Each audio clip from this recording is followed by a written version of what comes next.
Señor, ¿quién subirá al monte santo? ¿Quién a tu templo?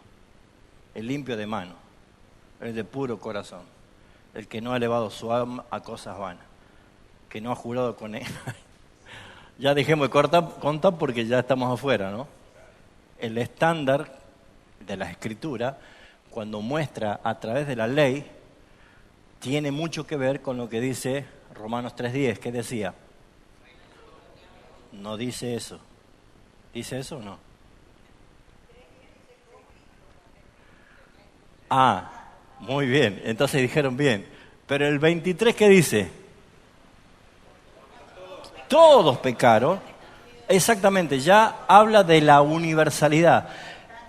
Es muy posible de que algunos jueguen con la palabra todos para ver cuándo se aplica literalmente y cuándo es una expresión hipérbole, de exageración. Cuando yo digo todo el mundo estuvo en mi cumpleaños, estoy haciendo el uso de una figura retórica que es la exageración. No estuvo todo el mundo en mi cumpleaños. Entonces muchos toman a Juan 3:16 porque de tal manera amó Dios al mundo, haciendo referencia a que cada uno de los seres humanos, de los habitantes del mundo, son incluidos en ese plan de salvación. Es un error. Pero cuando vemos nosotros acá que no hay justo, ni siquiera uno, ya no hay una pluralidad, sino hay una singularidad de uno. Y el 23 dice, todos pecaron. Entonces, cuando unimos esos dos textos, el énfasis que está dando Pablo, claramente, es decir, que no existe ninguna persona, absolutamente ninguna, solamente la Virgen María, ¿no es cierto? Toda. ¿Por qué? Porque se le dice que ella es como sin pecado concebida. Es peligroso, pero la Biblia no dice eso. Entonces, ¿qué entendemos cuando la ley se presenta delante de la persona? Que todo el mundo está bajo juicio de Dios, bajo condenación. ¿Queda claro estas tres primeras preguntas? ¿Seguro? Cuarta pregunta. Entonces, ¿por qué usar la ley para evangelizar? ¿Por qué empezamos con la ley para conducirnos a la gracia? ¿Por qué? Expone la condición espiritual de la persona. El modelo de Jesús. De nuevo. Bien, muy bien. ¿Quién más? Es necesario, mire que hay muchos métodos para evangelizar, ¿no? Podemos hacer títeres, marionetas, payasos. No. ¿Por qué entonces usamos la ley para evangelizar? Primer ejemplo, ¿quién es? Cristo. Él usó la ley para evangelizar. Al joven rico, ¿sí? Es un modelo claro del uso de la ley. Porque ¿qué hace la ley? Muestra la condición natural del hombre. Los deja todo como con la boca cerrada, sin palabras, no es justificación. Todo el mundo queda bajo castigo, bajo juicio de Dios. Por lo tanto, es necesario comenzar dando el evangelio. ¿Cómo estás, Lili? Mostrando qué cosa. La culpabilidad del hombre. El hombre es culpable y merece la condenación. No es que está esperando a ver cómo resulta su vida para que en el día del juicio vea si hizo mérito para ser salvo o no. Todos hemos nacido ya destituidos de la gloria de Dios. Todos ya hemos nacido condenados bajo la ira de Dios. Por eso es que al ser condena, ¿se acuerdan de Jesús hablando con Nicodemo en Juan 3? Y dice él que el Hijo no vino a condenar al mundo, sino para que el mundo sea salvo por él, porque el estado ya del hombre caído es condena. Entonces, cuando nosotros usamos la ley, le hacemos ver a la persona que está ya en graves problemas. Pero usamos la ley para evangelizar porque la evangelización tiene estos dos componentes, las dos caras de la moneda. Con la Biblia mostramos su estado de condenación y con la Biblia mostramos la solución de eso que es la redención. Y a través de esta expresión de la evangelización bíblica podemos ver nosotros la obra del Espíritu Santo. El Espíritu Santo, ¿qué dijo Jesús? ¿Por qué nos convenía a nosotros que Él se vaya? ¿Se acuerdan? Juan 16. Porque si yo no me fuere, no vendría el Espíritu Santo. Cuando Él venga, los guiará a toda verdad y le hará recordar las palabras que yo les he hablado. ¿Por qué necesitamos nosotros que el Espíritu Santo actúe en esta parte? Porque el Espíritu Santo va a decir amén cuando es algo realmente que vale un amén, que es verdadero. Cuando distorsionamos el Evangelio, Pablo dice que esto se transforma en maldición, en algo maldito, en algo anatema. Y el Espíritu Santo no va a respaldar. Si hay un evangelio falso, lo único que estamos haciendo es engañar a las personas creyendo que están salvadas, pero no están salvadas. Quien convierte es el Señor, quien transforma es el Espíritu Santo, aplicando la redención y el fruto de su salvación se va a ver. Entonces, ¿por qué usamos la ley para evangelizar? ¿Quién se anima a explicarla brevemente, rápido? Con sus propias palabras. Vamos, Ayelén. ¿Por qué?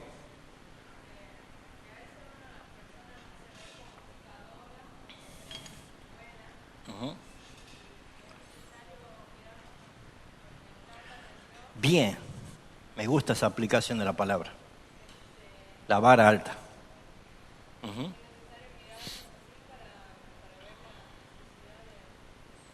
Bien. ¿Alguien más? ¿Algún otro concepto? ¿Qué faltaría acá para que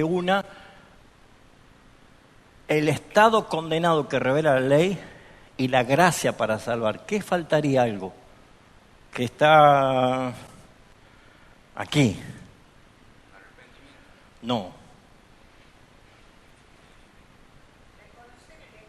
Y si buscan en la Biblia, ¿no sería mejor? ¿Qué dice Hechos 3:19 y qué dice el 17:30? El arrepentimiento, ¿pero por qué? Juicio. Porque, léelo fuerte.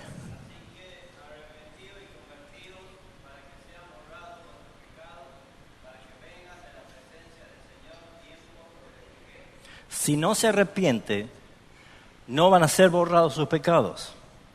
¿Cómo es que se borran los pecados? ¿Cómo es que somos limpiados de esos pecados según 1 Juan 1:9? Si confesamos nuestros pecados, Él es fiel y justo. ¿Por qué yo puedo ir con certeza confesar y saber que voy a ser limpiado para siempre de todos mis pecados? El mismo 1 Juan dice el capítulo 2 que Él es propiciación por nuestros pecados. Ya está hecha esa tarea. Entonces, la idea de juicio dice 17:30, ¿qué dice? Ahora, Dios... Ajá. Bueno, ahora dale énfasis a la lectura. Ahora, ¿Dios qué hace? No, pero así cuando te subió al ring. ¿Qué hace? ¿Dios qué dice? Les manda, les ordena. Ese énfasis, cuando transmitan el Evangelio, tienen que hacerlo. ¿Por qué? Porque el arrepentimiento no es una emoción ni una decisión. Ya voy a ver, no siento todavía arrepentirme. ¿Han escuchado eso? Es muy sutil decir eso. Pero Dios dice, no me interesa si sentí o no. Yo te mando que te arrepientas. Es una orden. Entonces, ¿qué dice el versículo 31? Me faltó acá poner el 31. ¿Por qué? ¿Por qué?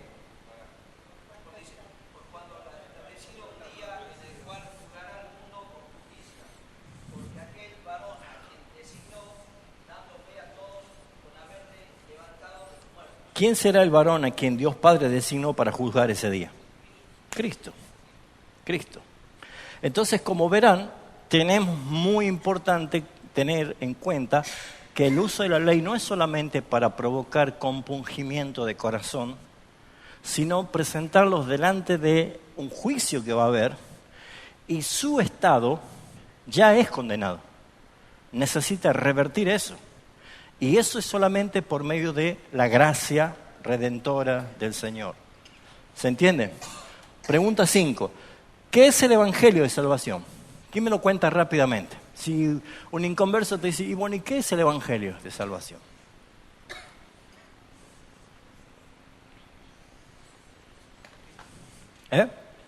Si yo le digo es Cristo solamente, ¿respondo?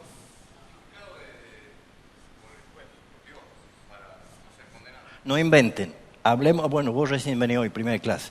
Lo que hemos avisado, lo que hemos hablado. Recuerden. ¿Se acuerdan de las 4 columnas? Bueno, ármeme una idea, una frase. ¿Qué hacía la ley con el hombre? ¿Y está como el hombre? ¿En un serio qué? Problema. ¿Qué hacía ese problema en el hombre cuando veía la ley? Que estaba como, ¿se acuerdan los 8 puntos? Muerto, ¿qué más? Condenado, sucio, esclavo, enemigo de Dios. O sea, esto que yo le enseñé acá de las columnas, es importante que ustedes lo sepan, porque ustedes cuando digan, ¿sabes qué es el Evangelio? El Evangelio es esto. El hombre, por causa de la ley de Dios, que es un estándar que nos juzgará, el hombre está en un serio, gravísimo y eterno problema. ¿Por qué? Porque la ley te muestra que estás pecador, y cuando sos pecador, si estás así. Y lo peor de todo es que ya vamos directo ¿a qué? A un juicio. Y si vos llegás a ese juicio sin tu problema resuelto, ¿se acuerdan que habían 2 destinos? ¿Se acuerdan de la idea? ¿Sí? ¿Qué pasaba si no está resuelto el problema? Condenación al infierno. Entonces, ¿cuál es la solución? La otra columna. Que Dios proveyó un cordero a su propio hijo. ¿Y qué hacía Cristo al tomar el lugar de nosotros? En forma sustitutiva, vicaria, penal. ¿Qué hacía? Bueno, ¿empezaba qué? ¿Cómo trataba con la culpa? Justificación. ¿Cómo trataba la suciedad? Santificación. ¿Cómo trataba la enemistad? Reconciliación. Reconciliación. ¿Cómo trataba la esclavitud? Adopción. Adopción. ¿Por qué? Porque somos hijos de Dios, somos libres, ¿sí? Adopción. Esas columnas que ustedes veían, ese contraste, es necesario que lo graben, que lo sepan. ¿Por qué? Porque si ustedes van a hablar con alguien que domina o tiene una cierta preparación intelectual, los va a pasear. Y ustedes tienen que estar seguros de lo que están diciendo. Porque ustedes no están para inventar nada. Bueno, no era tan así, yo quería decir esto y ya te fuiste. Lo que tenemos que hacer nosotros es conocer, y vuelva a repasarlo, vea de nuevo el video, vuelva de nuevo a ver qué es el Evangelio. Porque cuando llegamos a qué es el Evangelio de salvación, esto es medular. Yo le puedo decir, ¿conocen Tafí del Valle? Digan que no. No conocen, ¿no? Bueno, es muy lindo Tafí del Valle. Creo que tiene montaña. Me dijeron que tiene animales, vaquitas. ¿Cómo que usted no conoce? No, a mí me contaron, pero yo no conozco. ¿Voy a convencer a alguien de ir a Tafí del Valle? No. Ahora, si yo conozco el lugar y no solamente lo describo, le estoy transmitiendo convicción. El Evangelio no es la puerta de entrada de tu vida espiritual, es el camino de todos los días. Y debes tomarlos bien en cuenta, bien presente, de que estabas vos también en un serio problema por causa del pecado al conocer la ley de Dios y te sentiste tan culpable y tan condenado que necesitaste un Salvador. Y allí es que te presentaron a Jesucristo como el único Salvador y mediador. Entonces, ¿qué hizo Jesús? Cambió tu estado. Pero ¿cómo se aplicaba esto? ¿Qué necesitaba? ¿Se acuerdan los zócalos de acá? 2 cosas. Para cambiar de pecador a salvado. 2 cosas. Bien. Arrepentimiento y fe. Esas 2 cosas no son nuestras. Humanamente y naturalmente, hasta los demonios creen. ¿Sí? Y humanamente usamos una fe común. Ustedes, por ejemplo, han venido y se han sentado en la silla y nunca se han puesto a ver cómo está la silla. Pero si viene, se sienta y se le rompe la silla, ¿qué van a hacer el otro miércoles apenas entren? Van a ver si la silla está bien. Porque esa fe frágil ya fue destruida por una mala experiencia. O sea, no es esa fe. La fe esa que nosotros usamos proviene de la aceptación de la razón. Pero sin embargo, la fe que nos da el Señor no tiene lógica. ¿Qué dice que es para el mundo? locura. Es locura.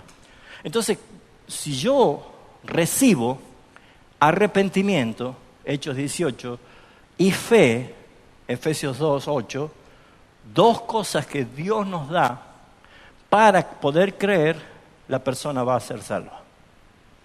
Porque esto no es de ustedes, es un don de Dios. Es lo que dice la Escritura. ¿Yo sé quiénes son los escogidos? No. ¿Me interesa? No. A mí se me mandó ¿a qué? A anunciar. La obra hace el Señor. Yo hago un llamado general, pero el particular y eficaz lo hace el Espíritu Santo. ¿Se entiende? Pregunta 6. ¿Qué se necesita para ser salvo? Ya respondimos. Arrepentimiento y fe. ¿Cómo obtenemos arrepentimiento y fe? ¿Será? ¿Qué estado tenemos? O sea, ya me predicaron el Evangelio, ¿sí? Ahora, una persona que dice, estoy arrepentido y creo en el mensaje de salvación de mi Señor Jesucristo, es una tarea que no la hacemos nosotros. Convicción, pero ¿la da quién? El Espíritu Santo. Si yo busco que la persona me responda afirmativamente, puedo caer en el alto peligro de la manipulación. ¿Qué hemos dicho que es el Evangelio? Poder de Dios para salvación. No es poder de Pablo, ni de Pedro, ni los apóstoles, ni de la iglesia. Es el poder de Dios para salvación. ¿La iglesia tiene poder? Hechos 1:8. Sí. Pero cuando el Espíritu Santo está ¿cómo? Sobre. ¿Se acuerda que enseñamos las 3 partes del Espíritu nosotros? En nosotros, con nosotros y sobre nosotros. ¿Cuándo hay poder? Cuando el Espíritu Santo esté sobre. ¿Qué significa que alguien está sobre mí? Gobierna, ¿qué más? Superior, ¿qué más? Una palabra con au. Autoridad. Yo estoy bajo autoridad. O sea, el poder del Espíritu Santo se manifiesta a través de mi sujeción y mi obediencia. De lo contrario, yo voy a estar manipulando a la persona. ¿Es fácil manipular? ¿Es fácil hacer llorar a alguien? ¿Es fácil convencer a alguien? Por supuesto. Y si yo me engaño pensando que ya la obra ha sido hecha porque yo logré que le salga una lágrima, estoy confundido. Es importante ver que la salvación es del Señor. Número 7. ¿Qué sucede si no veo cambios después de predicar?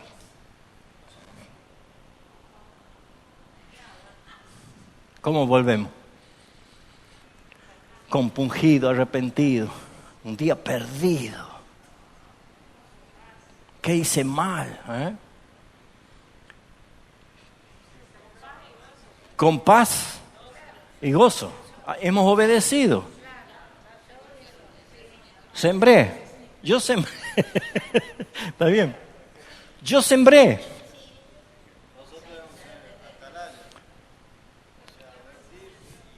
Nosotros anunciamos un mensaje. Se nos ha dado un mensaje para que lo anunciemos. Lo hacemos fielmente, eso sí, no se cambia, fielmente. Y debemos nosotros decir, Señor, la tarea está hecha. La tarea está hecha. ¿Por qué el Señor usa el campo y el sembrado como un ejemplo sobre esto? La semilla del buen sembrador, todo. Porque yo tiro una semilla y en el acto, ¡puf!, el árbol lleno de fruto. No, yo tiro la semilla y no se ve nada. No se ve nada.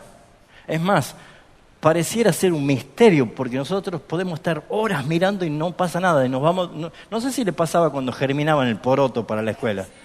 Horas mirando el poroto y no pasaba nada. Me iba a dormir el otro día y ya estaba con algo pasaba, ¿no? Pareciera que Dios ha creado esto para que yo no vea lo que sucede. ¿Por qué? Porque el principio de la vida es de Dios siempre.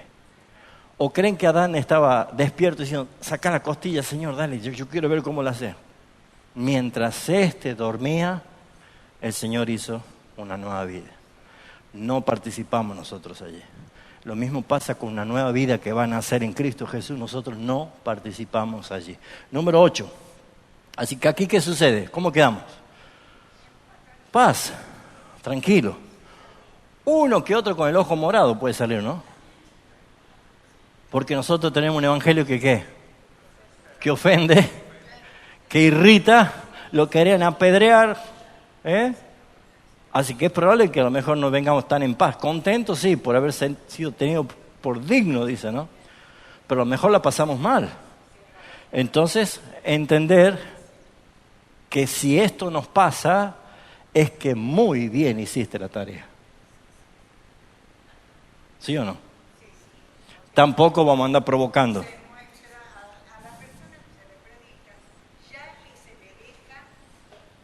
Ya le has puesto el espejo adelante. Ya verá qué hace con su sociedad. Número 8. ¿Qué hacemos con aquellos que sí se arrepienten? Eso nos va a conectar con la otra clase, ¿no? ¿Cómo empezar a ser discípulos? Porque no termina con que ya le dije el Evangelio. Si realmente hay un arrepentimiento, ¿cuál fue la orden del Señor en la Gran Comisión? Toda potestad me ha sido dada de los cielos y la tierra, por tanto, ir y hacer discípulos. Y enseñándoles exactamente. ¿A qué? A guardar. Es importante que la tarea del discipulado es la parte más expresiva de amor. Porque es la perseverancia, es el cuidado, es la entrega en todo momento. Bien. ¿Dudas de esto? ¿No? ¿Quedó claro? Seguro. Esos textos puse para memorizar porque lo debe memorizar. A ver, si yo le digo, ¿cómo se hace ñoqui? No, a ver, denme la receta. ¿Cómo se hace ñoqui? No, la compramos, ¿no es cierto? Bueno, 2 kilos de papa, ¿qué más? ¿Se la raya? No, ¿no es cierto? Se la hace hervir, ¿qué más se hace? Se hace puré. Huevo, sal, pimienta, harina. ¿Maicena? Maicena. Bien. ¿Y después? ¿Cuándo va a ser ñoqui, hermana? Bueno. Una persona que va a hacer una comida sabe lo que va a usar. Ingredientes. Todo, proporciones, todas estas cosas. Lo que usted, perdón, saca, Ricky, de no. ¿Ya? Los textos no son los únicos, toda la Biblia está llena de textos. El Salmo 19:7 creo que dice, la ley de Jehová es perfecta porque convierte el alma. ¡Wow! Pero esos son textos en los cuales nosotros nos convencemos del poder que tiene el Evangelio. Pero estos textos los tenés que saber de memoria. Lo tenés que saber de memoria. Lo tenés que saber de memoria. ¿Por qué? Porque no vas a decir, espérame un cachito. Ay, que estaba aquí, mira, te lo digo así, más vale un pájaro, hermano, que 100 volando. Y no es un texto bíblico. Ya arruinaste todo. Sépalo de memoria. Sépalo de memoria. Porque lo que hay que hacer es ser veraces y convincentes lo que estamos haciendo.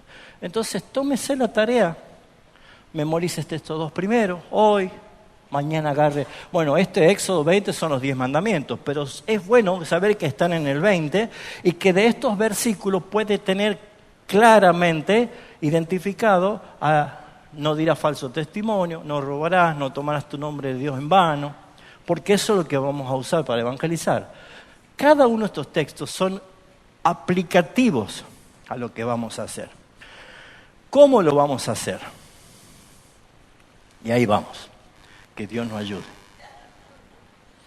Una de las cosas que resaltaba permanentemente a la iglesia de Hechos de los Apóstoles, esa iglesia naciente, esa iglesia respirando y oliendo a Cristo todavía, recién ascendido, después de la venida del Espíritu Santo, es que si ustedes notan algo en particular, todo el libro de Hechos de los Apóstoles, el líder, el principal responsable, el que gobernaba la iglesia, era el Espíritu Santo. ¿Sí o no? ¿Eh? Es los hechos del Espíritu Santo. ¿Sí? Que usaba los apóstoles, que usaba la iglesia, pero el Espíritu Santo lo van a ver en todo el libro. Llegando con poder, dándoles autoridad, convenciéndolo, respaldando, apartando a uno y a otro, enviando al ministerio, guiándolo a un viaje misionero, impidiéndole que no hable acá, que vaya a aquella ciudad. O sea, todo el tiempo el Espíritu Santo. Pero algo que refleja que cada vez que Pedro predicaba, porque más se resalta Pedro y Pablo cuando predicaba, y después en la casa de Cornelio, y después allí en Antioquía, dice que todos fueron llenos del Espíritu Santo y como resultado de ser llenos del Espíritu Santo, comenzaron a predicar. No es un detalle para pasarlo por alto. ¿Todos pueden predicar el Evangelio? Sí. ¿Todos van a ser eficazmente utilizados por el Espíritu Santo de Dios? No. ¿Cuál es la diferencia?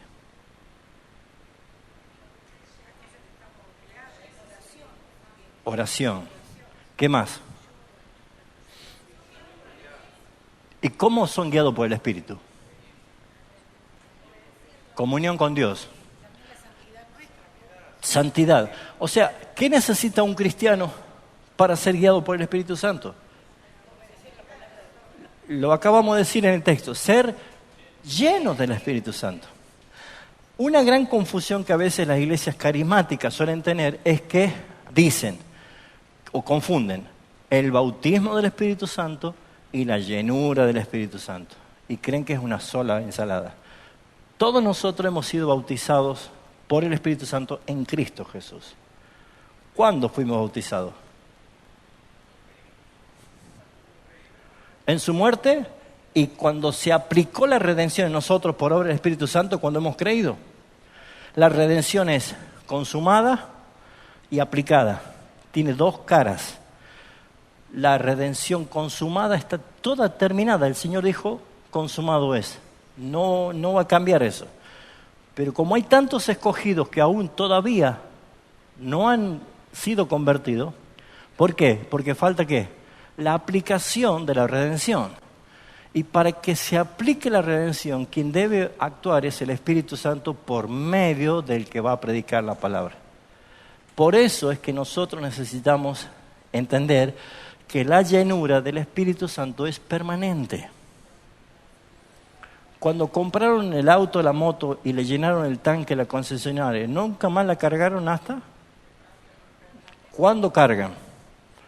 Cuando se pone en reserva y cuando ya hay olor nomás nafta hay que echarle nafta para que vuelva a andar. La vida espiritual en nosotros es un constante desgaste y nosotros necesitamos ser llenos del Espíritu Santo, porque ¿qué pasa si nosotros menguamos la vida espiritual? ¿Quién se presenta? El otro enemigo peor que tenemos, más que Satanás. La carne.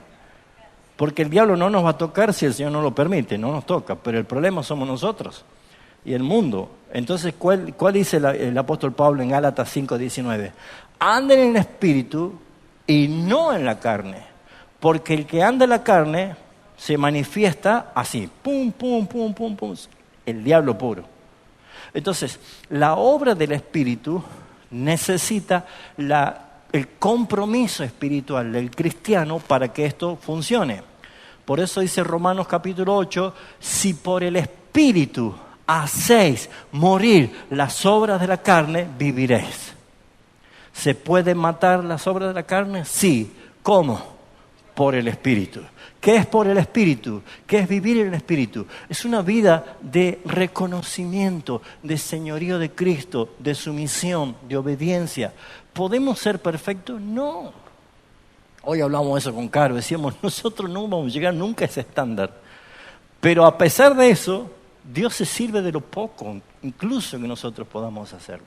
Necesitamos que el Espíritu Santo nos llene antes de salir a evangelizar. Tenés que predicar, buscar al Señor primero. Confesar tus pecados, rendirte cuenta delante del Señor, sentir realmente la aplicación de la limpieza en tu vida. No es que Cristo vuelve a morir, ya lo hizo, pero en la confesión está la aplicación. Entonces nosotros podemos empezar a vivir de una manera con autoridad. Bien, entonces, ¿qué necesitamos? Yo tengo la encuesta que dije que vamos a hacer, que esta está tomada de Pasos del Maestro, que ya la hizo Juan, creo que Ángel también, y un grupo de hermanos que también solían utilizarla. Pero es muy importante no olvidarnos del principio que dice que debemos seguir la verdad en amor. ¿Por qué necesitamos hablar en amor? Porque estas palabras que vamos a hablar son duras, son ofensivas, pero debe haber amor en lo que hacemos. Una cosa es ser torpe y hostil, y otra cosa es ser guiado por el amor de Cristo para llevar a una persona a hacerlo. Vamos a ver rápidamente la práctica, cómo romper el hielo. Entonces, lisa y llanamente nosotros podemos entrar a esta conversación con una encuesta. ¿Por qué digo una encuesta? Porque es lo más sencillo. No sé si ustedes ya la han llamado para hacer una encuesta a nivel nacional de los políticos. Bueno, cada uno por cansancio ya a veces ya, porque llaman y tienen que responder, ¿no? Bien, pero de por sí la gente es opinóloga. A la gente le gusta opinar y dar encuesta. Entonces le decís, hola, estamos haciendo una breve encuesta sobre la vida espiritual. ¿Te gustaría responder algunas preguntas fácilmente? ¿No? Te vas a podrir en el infierno. ¿Puede decirle que no? Yo soy uno que diría, no me interesa. Yo. Pero, por lo general, a las personas les gusta responder encuestas. Supongamos que sí. Yo ya le dije que es espiritual. No voy a engañarle que voy a hacerle probar un jugo, ni nada de eso. Yo le digo, estoy haciendo una breve encuesta sobre la vida espiritual. ¿Te puedo hacer una pregunta? Ya sabe que voy a hacer una encuesta de su vida espiritual. Entonces la primera pregunta es, a ver si estoy dando bien la misma. Sí. Por ejemplo, antes de ir a te considero una buena persona, siempre es bueno decirle, ¿has tenido alguna experiencia en tu familia de alguien espiritual o un trasfondo espiritual? Por lo general te dicen, hemos sido católicos. Algunos te pueden decir, sí, mis padres eran evangélicos o evangelistas, o soy ateo, soy agnóstico. Cuando vos le haces esa primera pregunta es muy probable que te respondan con algo de oídas que habían conocido que oían. Entonces decirle, mira, la primera pregunta que te quiero hacer es si te consideras una buena persona. La respuesta, por lo general, por una cuestión de integridad o de interés o mostrarse, salvo que sea una atorrante, te va a decir, sí. ¿Y qué es lo primero que te dicen? No robo, no he matado a nadie, pago los impuestos, no sé qué tiene que ver, pero dicen que pagan los impuestos también, ¿no? Como algo moral. Entonces le decís si te puede decir sí o no responderte o no estoy seguro, probablemente. Entonces la otra pregunta es, ¿alguna vez has dicho alguna mentira? ¿O has robado? ¿O has usado el nombre de Dios en vano? Entonces, esas preguntas que para hacerla en una sola es suficiente como para que piensen 3 de los mandamientos que ya hemos citado nosotros. Pero esto es simplemente una encuesta. Lo que vos tenés que ser es fluido en esto. ¿Por qué? Porque no vas a tener siempre la encuesta, pero ya sabés que esto lo podés manejar así. Yo le puedo decir, qué lindo día, ¿no? No, hace un calor de loco. Pensar que en otras partes del mundo hay gente que está muriendo de frío.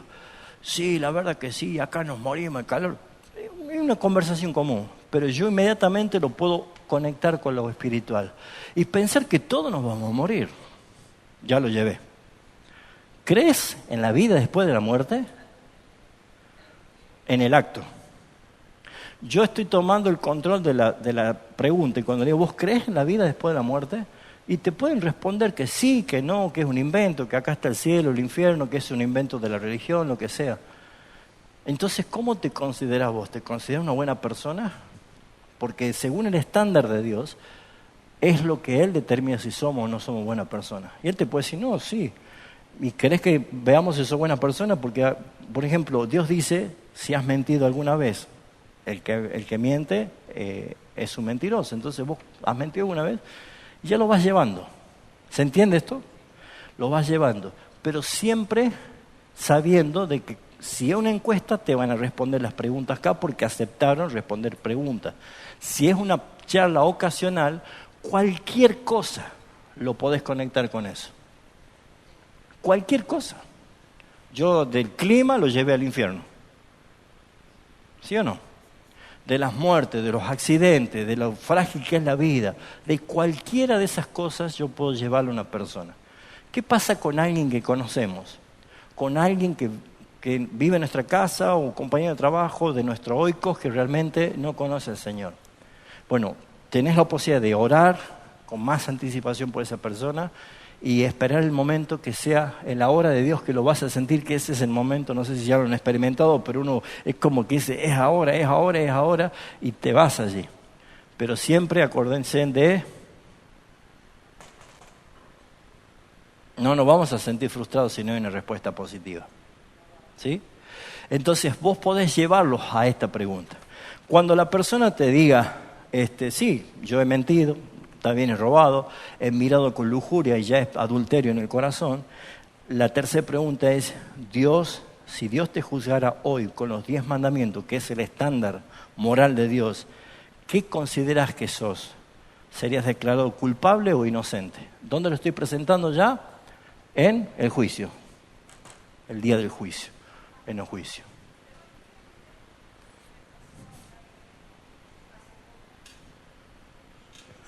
Hermana, ¿usted no grita en su casa? Grite, no le escucho. Ajá. ¿Cómo?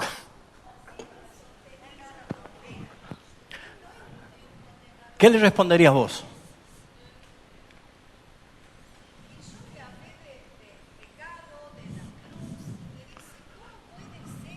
Pará, conectate conmigo, conectate. ¿Por qué si Dios es bueno, por qué tiene que condenar? ¿Qué me contestas vos? Pensá. Te ayudo. A ver, ¿quién le ayuda? ¿El carácter qué de Dios? Santo. ¿Y qué más? Justo. Es un juez justo. Es santo. Ajá. Sí.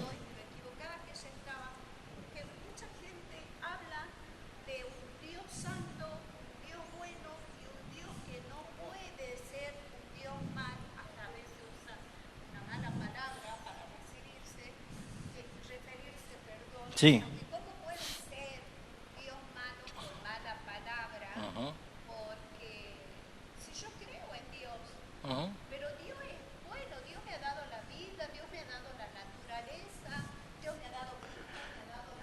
¿Y le has presentado la ley? Bueno, entonces ahí está el problema. Porque toda boca se va a cerrar, no hay argumento y Dios no se equivoca. La ley es para esto. ¿Alguien quiere leerlo el texto? Romanos capítulo 2.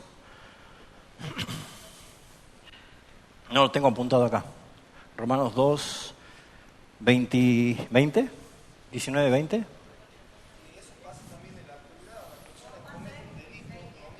Tal cual.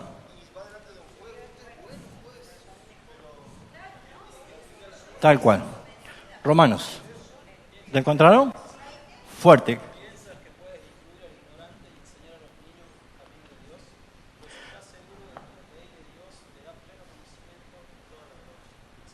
¿Esa qué versión es? Claro. 1.20, perdón. Yo dije 2.20, 1.20. ¿Qué dice? No. No, no, no.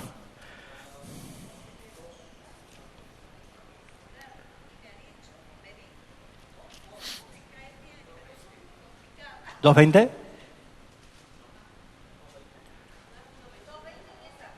¿Cuál dice? A ver. No. Desde el 14.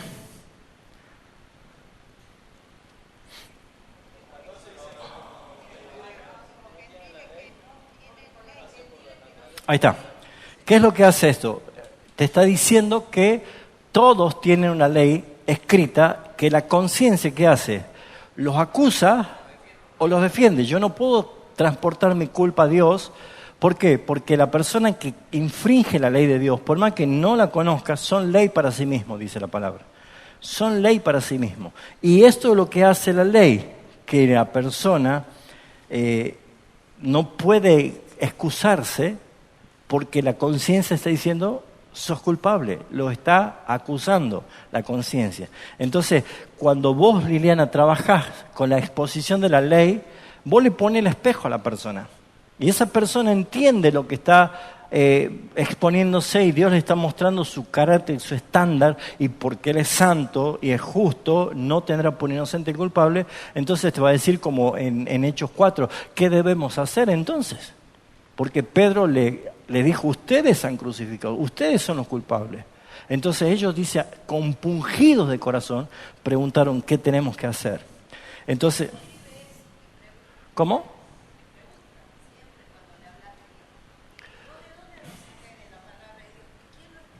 Ajá. Y vos tenés que preguntarle, ¿y entonces para vos robar está bien? ¿Qué te va a decir ella? ¿Y quién ha escrito eso en tu cabeza? ¿Cómo sabes? ¿Por qué no vas y matas a alguien directamente? Ahí está, ese es el texto.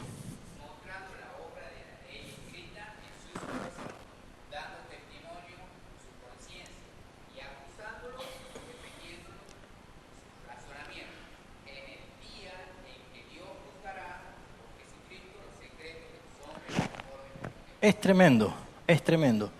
Justo traje una Biblia que tiene una letra más chiquitita que yo no veo nada.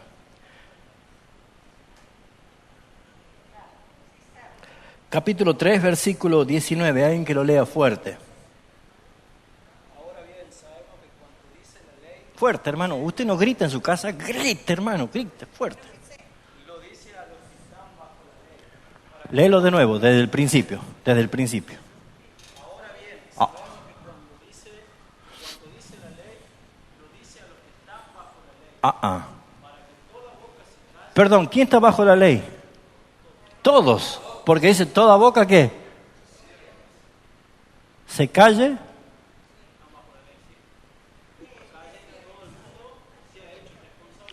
Bien, no me gusta esa versión. ¿Qué dice la versión tuya, Ricky?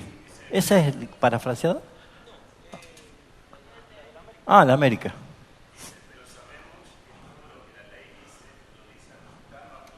Ajá.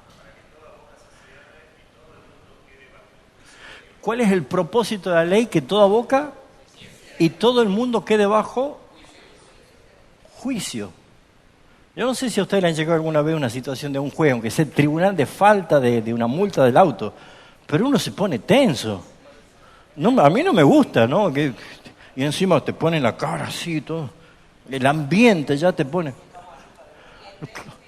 ¿Me entendés? Entonces, un juicio a nadie le representa un parque de diversiones, una salida de picnic. Tengo que comparecer. Y la ley es para todos los que están bajo la ley. Y el énfasis del capítulo 3 viene desde el versículo 10 y el 23. Y si lo juntamos con el 6:23, ¿qué dice?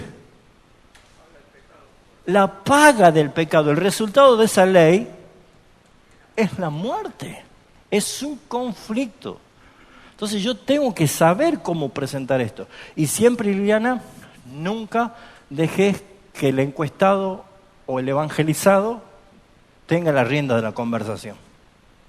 Te va a llevar, termina en Adán y Eva, en Sodoma y Gomorra, vas a cruzar el Mar Rojo, te va a ir al tercer cielo, perdiste.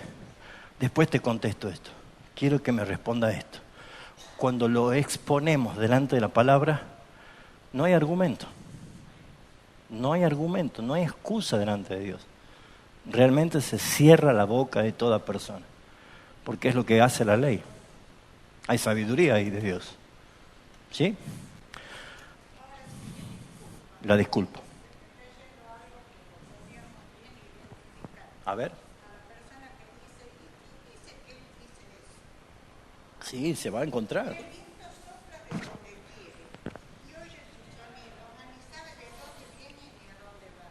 Ahí está. Así son los nacidos del Espíritu. No dice la palabra, dice los nacidos del Espíritu. Claro, pero no dice la palabra de Dios. La palabra no se oculta, la palabra es faro de luz, es antorcha en nuestro camino.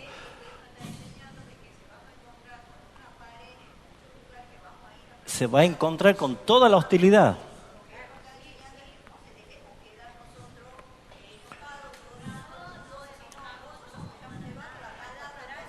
Catalina, yo vengo y te digo, Catalina, ¿te has enterado que en la esquina están regalando Coca-Cola?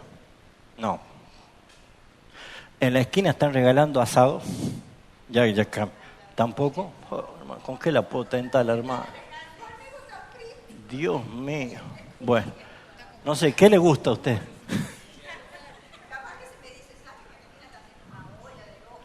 Bueno, hay una olla de locro gratis. ¿Sabía usted que hay una olla de locro gratis? ¿Y por qué no va?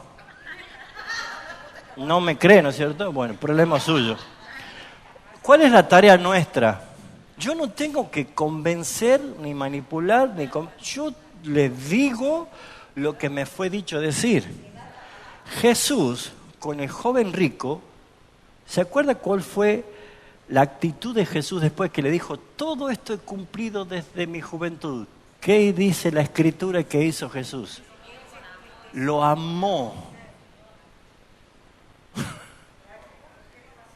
¿Y qué le dijo? Lo amó, pero lo condenó. Lo amó, pero lo condenó. Su amor no invalidó su pecado.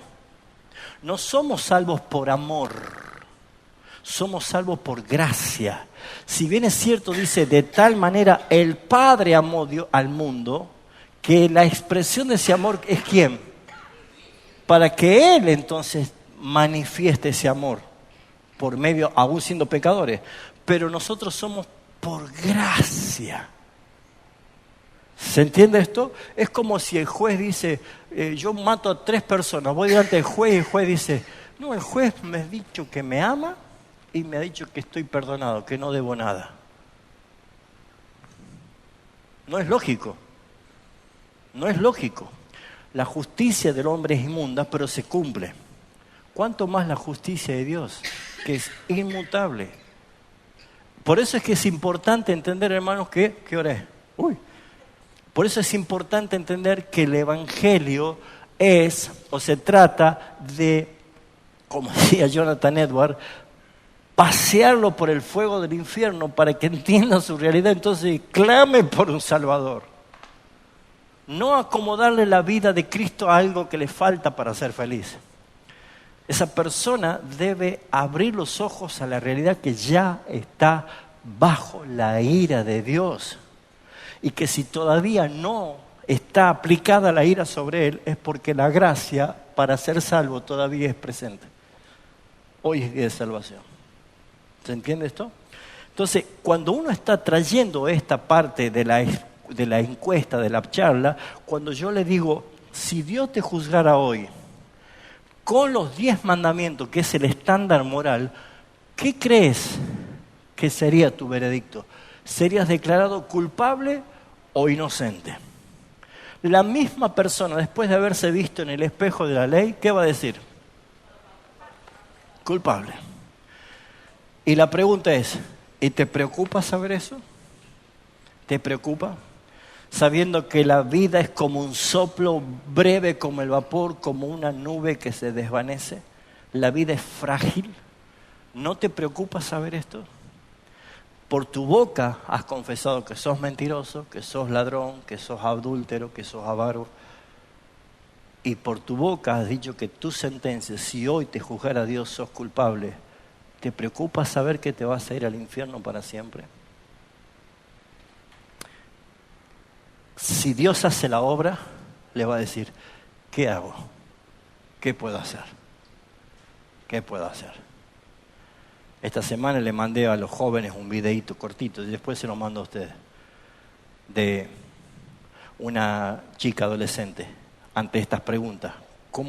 Es impresionante porque la cámara nunca le saca del primer plano y cómo empezamos a ver sin ninguna manipulación del evangelista, solamente con la verdad, cómo el Espíritu Santo empezaba a trabajar en ella. Impresionante el quebrantamiento y cómo ella termina rindiéndose al Señor. Es maravilloso, por eso digo, no perdamos la capacidad de asombrarnos. Tal vez si vemos que un muerto se levanta de la tumba, decimos, wow, un muerto se levantó de la tumba, pero cuando alguien se convierte, ¿no te asombra? Si es el máximo milagro que puede haber de alguien que está condenado para ser santo, salvo, puro delante del Señor. Cuando la persona declara, encontramos nosotros la otra pregunta. ¿Y si sos culpable, según la Escritura, irías al cielo o al infierno? Nadie le está diciendo, te vas vos. No, esa persona misma, de acuerdo a cómo lo vamos guiando, va a decir, y si soy culpable, creo que me espera el infierno. Entonces, si lo dice afirmativamente, entendiendo, ahí es donde viene el Evangelio. Tengo algo bueno para contarte. Hay solución para tu problema. Y empezamos a hablar de la persona de Jesucristo. Empezamos a mostrarle el amor del Padre a través de Cristo. Y lo que hizo Jesús en la cruz. Porque ¿qué es la fe? La fe en la obra de Jesús. El otro día cuando enseñaba Oscar en la clase era maravilloso porque lo dejaba bien claro. Lo que los demonios creen, también creen. Pero cuando alguien cree, ¿la fe en qué? Decir un poquito, Oscar, contarle un poquito. ¿La fe en qué?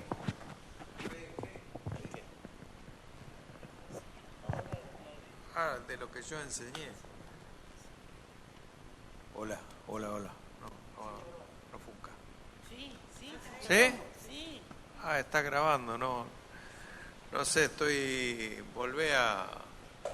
La fe, cuando vos enseñaste dijiste que uno salvó por la fe en Cristo. ¿La fe en qué?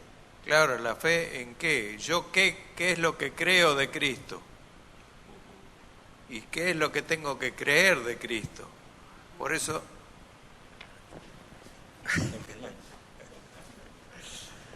Por eso la pregunta primera que yo hago antes de evangelizar es si creen en Dios. Bien. Y después que me dicen que sí, que creo en Dios, y entonces, ¿qué crees de Dios? ¿En qué Dios crees? Cuando veo que no sabe en qué Dios cree, ahí yo lo guío hacia el Dios que yo conozco, que es Cristo. ¿Y qué es lo que hizo Cristo? Como dice 2 Corintios 5:17, ¿es? Sí. Al que no conoció pecado, por nosotros Dios, el Padre, lo hizo pecado. ¿Para qué? Para que nosotros pudiéramos ser hechos justicia de ese Dios grande en Cristo, no por nuestros méritos, sino por los méritos de Cristo. Entonces, eso es lo que yo tengo que creer de Cristo, que Él tiene los méritos suficientes para darme a mí la salvación. Nosotros somos un don del Padre hacia el Hijo, Jesucristo. Eso somos lo que somos nosotros, es eso.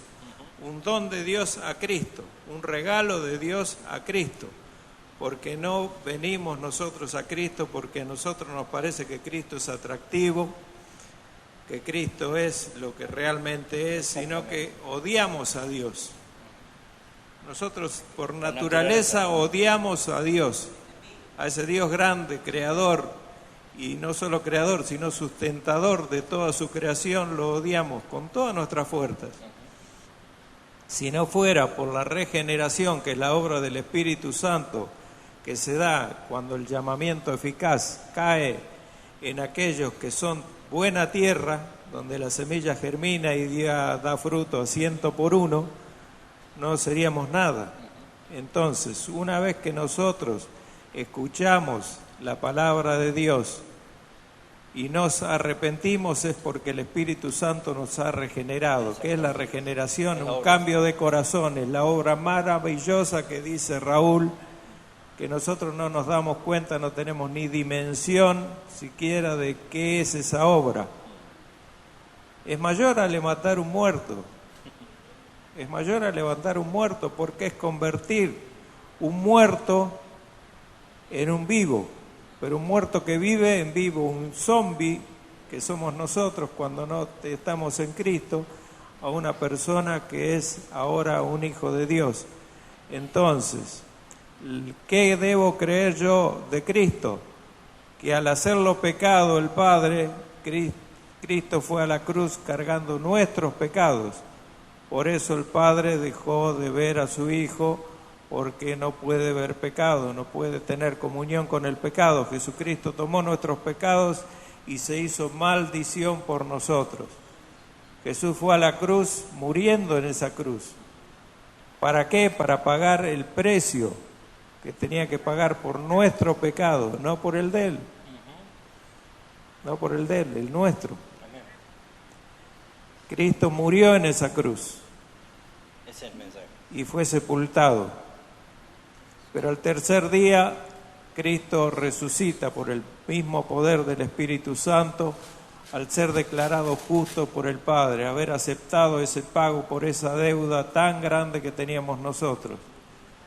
Y Cristo se presentó entre todos los apóstoles, entre todos los discípulos, y estuvo 40 días entre ellos para dar testimonio de su resurrección, y después ascendió al cielo.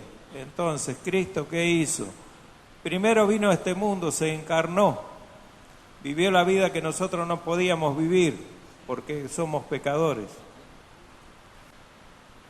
Entonces, durante toda su vida Él cumplió perfectamente con la ley, y habiendo sido inocente y sin mancha, fue a la cruz cargando con nuestros pecados. Sustitución. Murió por nosotros, en nuestro lugar. Y fue sepultado, murió, realmente murió, fue separado del Padre en su humanidad. Tengamos cuidado con eso cuando predicamos el Evangelio y hay gente que conoce algo de teología. No podemos decir que la Trinidad se separó nunca, jamás. Cristo, hecho hombre, fue separado del Padre por el pecado. Y murió y fue sepultado, resucitó al tercer día y ascendió a los cielos. Y hoy está en el cielo haciendo ¿qué? Intercediendo por cada uno de nosotros, haciendo su papel de sacerdote, para que nosotros tengamos paz para con Dios, si confesamos nuestros pecados, por supuesto. Él es fiel y justo en perdonar nuestros pecados porque los confesamos, porque decimos a Dios lo mismo que Dios dice de nosotros. Eso es confesar. Así que eso es lo que hay que creer de Cristo y eso es lo que hay que explicarle a la gente que tiene que creer de Cristo. Sin Cristo hubiéramos sido nosotros los que estamos en condenación, pero ya en Cristo no hay más condenación para todos aquellos que están en Cristo Jesús, como dice Romanos 8. Así que esa es la parte más delicada y más eficaz de toda la parte que nos toca de predicar el Evangelio de la gracia. Porque como dice Santiago, y una de las preguntas de ahí, la gracia es para el humilde, pero la ley es para el soberbio. Entonces cuando nos encontramos con un soberbio, la forma de ablandarlo no es con nuestra verborragia, sino con la ley de Dios. La ley de Dios tapa toda boca. Toda boca. Toda boca se cierra y todo el mundo queda bajo ¿qué? Bajo un juicio, bajo el juicio de Dios. Hebreos 9:27 dice: de la manera que está establecido para los hombres que mueran una sola vez, no hay reencarnación. Y después de esto que viene el juicio y no otra cosa. Y ahí viene lo que explicaba Raúl. ¿Cómo serás declarado en ese juicio? ¿Culpable o inocente? Sabiendo que hay dos lugares a donde ir, a donde pasar nuestra eternidad, en el infierno o en el cielo. Genial. Yo creo que voy al cielo. ¿Vos qué pensás? Por su gracia. Amén. Gracias, Oscar. Eso es lo que se nos enseña creer en Jesús. ¿Usted cree en Jesús? Sí, le voy a decir. ¿Pero en qué cree Jesús? Es eso, la obra del Señor. Y siempre acuérdense que la fe no es un salto al vacío, sino que la fe es conocimiento, la palabra. La fe es confianza, me entrego. Y la fe me da seguridad de que eso va a ser así. Entonces, allí es donde una persona empieza a tomar ya la influencia del Espíritu Santo que lo está convenciendo eficazmente al arrepentimiento. Entonces, culminamos. ¿Sabes que Dios hizo algo para que no tengas que ir al infierno? Le contamos la obra de Cristo. Y si Dios te ofreciera perdón por tus pecados, ¿te gustaría hoy arrepentirte y confiar en Jesucristo como tu Señor y Salvador? Son las dos preguntas que quedarían. Esta encuesta no es que vamos a salir con el papel. Esta es eventualmente como para los principiantes que lleven una guía. Pero lo importante es que lo puedan asimilar y simplemente saber que yo presento la ley, lo pongo delante de Dios, Él mismo va a entender que está en conflicto y le presento el Evangelio para salvación. Entonces, de esa forma nosotros podemos empezar a ver que la obra es del Señor. Nosotros hemos dado el mensaje y hemos completado la misión que nos ha sido encomendada.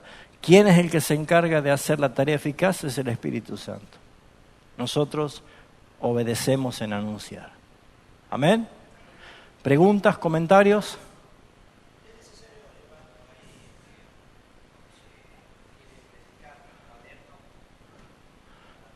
Por supuesto.